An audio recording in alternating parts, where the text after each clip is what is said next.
Et puisqu'on a beaucoup parlé de culture et de l'absence de limites, j'appelle tout de suite le président du Centre Pompidou, Alain Seban, à bien vouloir me rejoindre. No place to go. No place to go. Darling, Vous no avez place le to chrono qui go. s'affiche. Alors, je ne sais pas si vous êtes reconnu président dans les propos de Norbert Alter ou de Bernard Rébier, mais c'est vrai que vous, pas de limite, quand vous avez dit que vous allez créer le centre Pompidou-Metz, les gens se sont dit que personne n'irait dans un musée à Metz. Je vais vous laisser nous exposer comment vous avez fait sortir la culture de ces cases, mais je crois que c'est plus d'1 700 000 visiteurs en 1 an et demi. Oui, c'est ça, oui. C'est absolument extraordinaire, donc la parole est à vous. J'avoue que je n'ai pas choisi le titre de mon intervention, sortir la culture de ces cases, mais c'est un titre qui me convient assez bien. C'est vrai que la culture, elle a ses cases à la télévision, tout le monde le sait. Puis elle a aussi ses cases dans les têtes, dans les mentalités. Il y a la haute culture, la culture de l'élite, la culture officielle que dispensent les institutions, comme la mienne. Et bien souvent, cette culture-là, elle semble réservée à quelques-uns. Je crois que la plupart des Français n'imaginent même pas y avoir accès, malgré tout ce qu'on a pu faire depuis Malraux pour démocratiser la culture. S'il y a un domaine qui a voulu dépasser cette frontière entre la haute culture et la culture populaire, entre la culture de l'élite et la publicité, le cinéma, la variété, c'est bien l'art contemporain. Et ça ne date pas d'hier. Pensons à Warhol, recyclant les images de la publicité, ou à Liechtenstein, qui travaille sur la bande dessinée, qui d'ailleurs va être exposée au Centre Pompidou en juin prochain. Donc quand on s'occupe d'art contemporain, je crois que ça devrait être une évidence de sortir la culture de ces cases. Ça devrait être en tout cas une obsession. Et pourtant, le paradoxe, c'est que l'art contemporain souvent apparaît comme une forme particulièrement hermétique de culture. Tout le monde dit « je n'y comprends rien ». D'ailleurs, aujourd'hui, on voit bien l'art contemporain, c'est devenu dans le monde entier, pour les gens très riches, ce qu'on appelle un lifestyle. C'est une tribu. Il faut faire partie il faut en faire partie, il faut adopter ses codes, il faut participer à ses grands rendez-vous. Il y a Bâle, il y a la Biennale de Venise. Et puis, comme au Festival de Cannes, chacun est traité en fonction de son statut et de ses moyens financiers, le premier étant d'ailleurs en général très étroitement corrélé au second. Eh bien, le Centre Pompidou, il a été précisément imaginé pour sortir l'art contemporain du cercle des aficionados, avec l'idée toute simple que la culture contemporaine, c'est un ferment de modernisation, c'est un catalyseur d'agilité, un catalyseur d'innovation, et qu'elle peut exercer un effet d'entraînement sur la société tout entière. C'était l'idée du président Pompidou, qui a créé le centre qui porte son nom.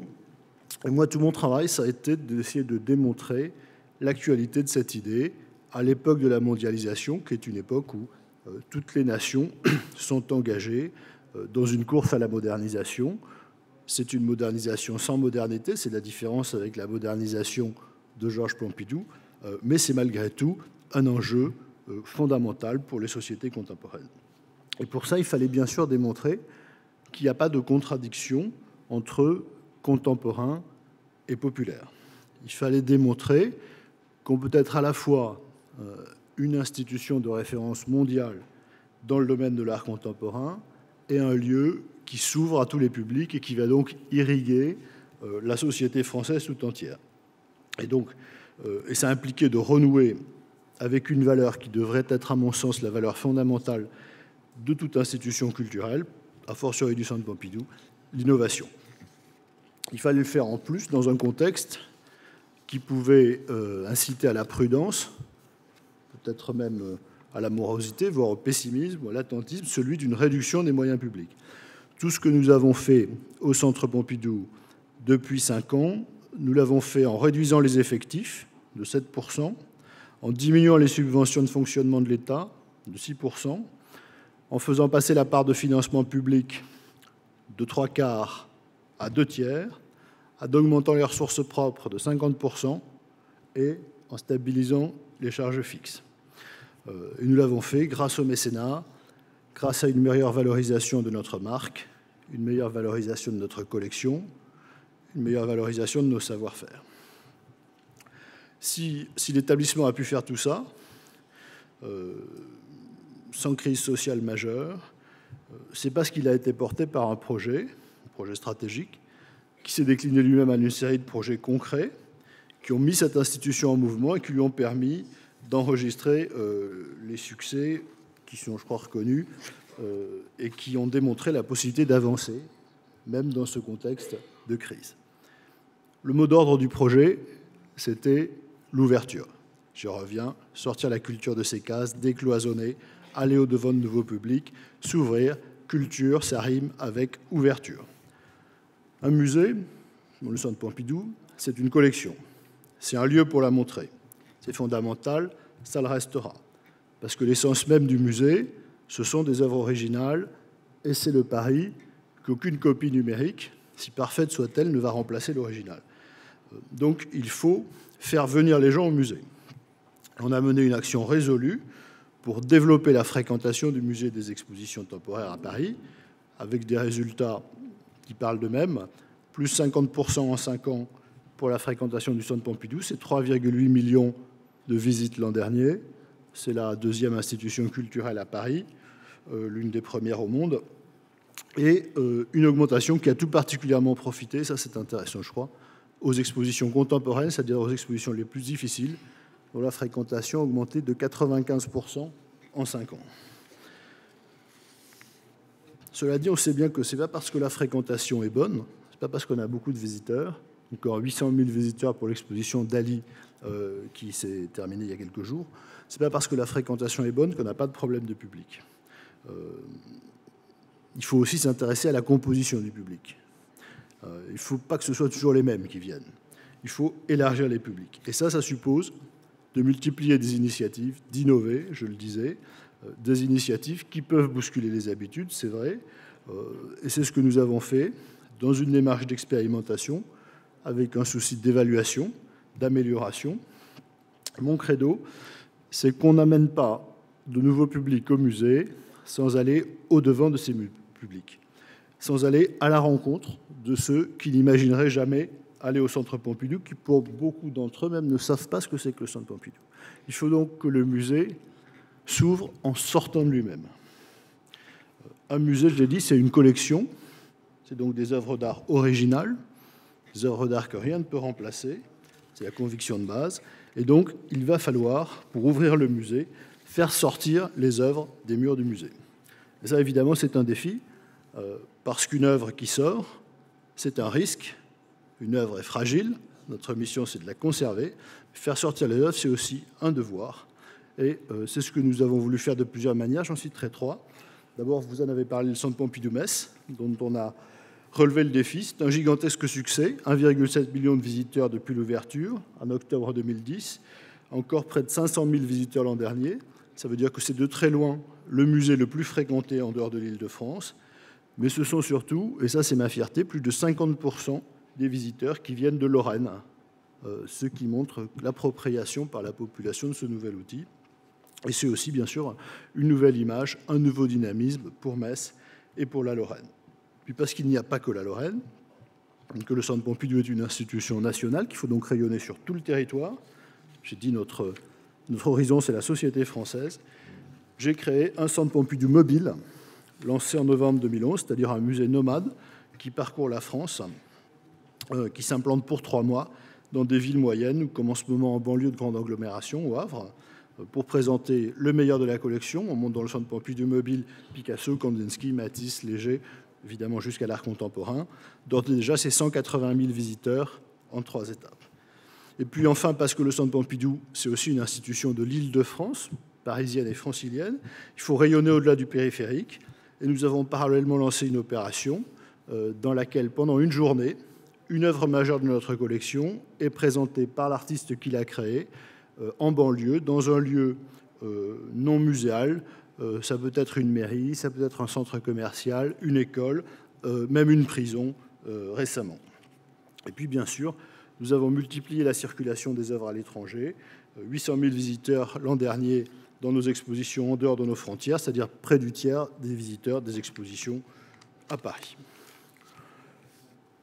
Alors, évidemment, ça serait un peu excessif de dire que ces initiatives ont d'emblée suscité du consensus. Au consensus a été relativement facile à créer à l'intérieur de la maison, avec les conservateurs, avec l'ensemble des personnels qui sont impliqués dans l'organisation de ces opérations. En revanche, il y a eu beaucoup de critiques à l'extérieur. On me dit par exemple, pourquoi construire un centre Pompidou mobile ? Pourquoi pas organiser des expositions dans des musées en province ? Je ne réponds pas que nous le faisons, et que nous sommes même d'ailleurs, je pense, le seul des grands musées nationaux à organiser des expositions dans les musées en province, mais je réponds qu'en organisant des événements dans les musées, on ne touche jamais que le public qui va déjà au musée, que le public habitué des musées. Le public habitué des musées, c'est au mieux un Français sur 3, peut-être un Français sur 2, si on considère les musées de beaux-arts. Ceux qui ne vont jamais au musée, ce n'est pas au musée qu'il faut aller les chercher, c'est hors du musée. Il faut aller les chercher hors du musée pour les amener au musée, évidemment. Mais évidemment, c'est plus consensuel de rester dans l'entre-soi des professionnels de la profession, qui sont ceux aussi qui maîtrisent les canaux d'expression médiatique, parce que ce que dans un terme épouvantable, le ministère de la Culture appelle le non-public, n'a pas accès à la culture, il n'a pas non plus évidemment accès à la parole. Il y a des gens très estimables au demeurant, qui pensent de bonne foi qu'il faut rester dans l'entre-soi, qu'il y a trop de visiteurs dans les musées, que les œuvres bougent trop, que les musées doivent être des temples, avec des prêtres, avec des rites.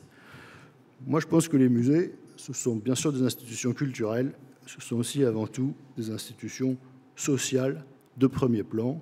Je crois que le musée, au XXIe siècle, c'est une institution d'avenir. C'est un lieu irremplaçable de beauté, d'authenticité, de compréhension du monde. Je crois que ces valeurs-là, on doit les partager avec tous. C'est comme ça qu'on construit ensemble un monde commun, avec l'espérance, bien sûr, que ce sera un monde meilleur.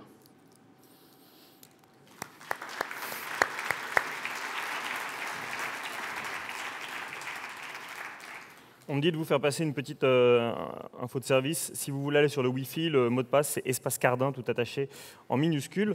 Alain Seban, expliquez-nous quand même un petit peu, comme pour Bernard Rébier, ce qui se passe dans la cuisine et ce qui ne se voit pas dans votre discours. Parce que là, vous dites en gros, bon bah voilà, j'ai dit il faut faire Pompidou-Metz, 1,7 million.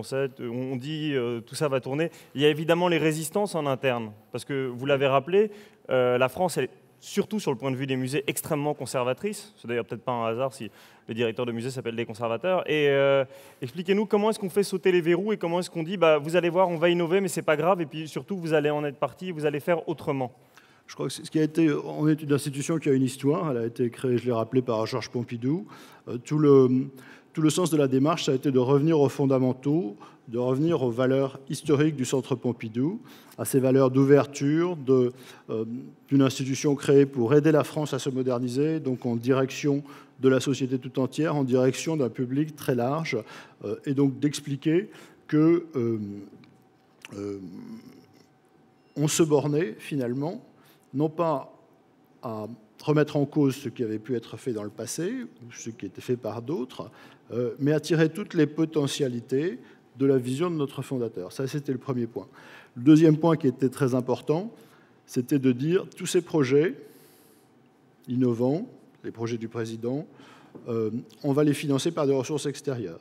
C'est-à-dire qu'on ne mettra en rien à contribution le budget du Centre Pompidou, qui est insuffisant et qui est d'ailleurs en réduction, pour financer ces projets. Et si on a un problème de financement, la première chose qu'on va abandonner, c'est ces projets. Donc on les a mis dans un risque maximal, et de fait, évidemment, ils se sont réalisés parce qu'ils étaient suffisamment innovants pour attirer des financements innovants. Donc le mécénat, en clair, si on veut aller chercher des projets complètement fous, il faut tomber sur cet espace de liberté de l'entreprise. Quel mécénat ? Bien entendu.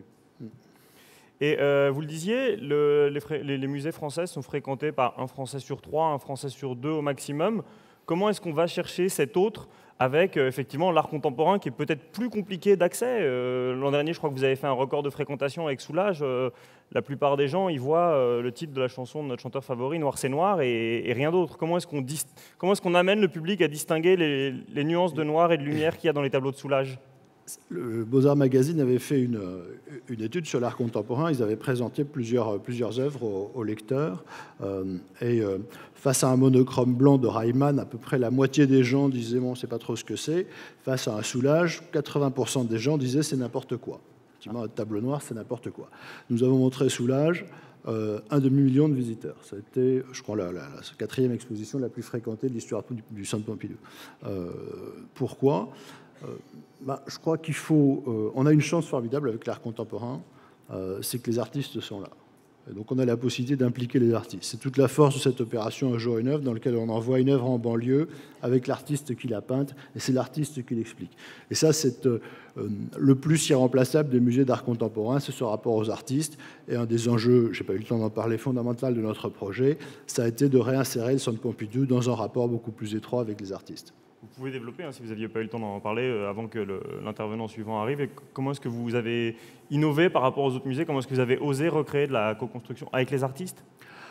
Ça passe par, si vous voulez, on est une très grande institution,